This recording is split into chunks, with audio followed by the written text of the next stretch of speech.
Hey there, welcome to our show. You're watching Emotional Mojo. I'm your host, Michelle Yarn, along with registered dietitian and nutritionist Tara Gaitis. We have a very special guest host today, body language expert and author, Susan Constantine. Thank you for coming in. Thanks for having me. Yeah, we're gonna have her chiming in all day on our hot topics. And the hottest one of all is our Mojo Challenge. And today we want you to repair a relationship. Let's go to our therapy session.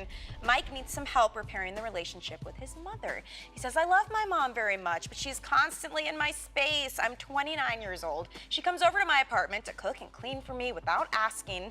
And she also follows my every move on Facebook and Twitter. I told her to back off, but now she's mad at me and she's giving me the cold shoulder. So how do I fix it? That is Mike in Boston. How is mom getting into your apartment to do the dishes and the laundry and to cook? I feel like he had to have enabled her at some point, right? Probably got a key made, right? You know, found one's laying on the countertop, went in there and got another key made, because you can kind of sneak in there during the day. Boundaries are really important to set between mom and dad. Absolutely. I think so. So whether this is for you specifically or you just have someone who you need to talk to and address, here are some things you can do. First of all, identify your expectations of that relationship.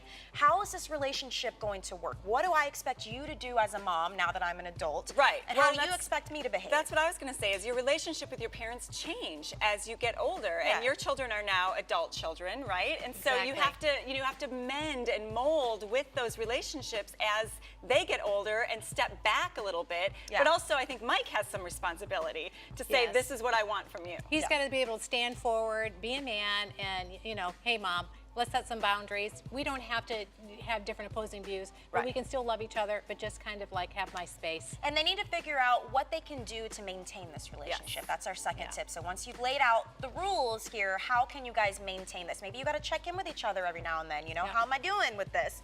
Communicate your commitment to repair the relationship. So like you said, he's got some responsibility too. So they both need to come out and figure out what they're going to do to make things work, and then discuss those steps you're going to take to begin that healing process. So when it comes down to it, communication, right? Yep. Absolutely. Open it up, talk it out. Yeah. All right, you've got the tools. Now you got to make it happen.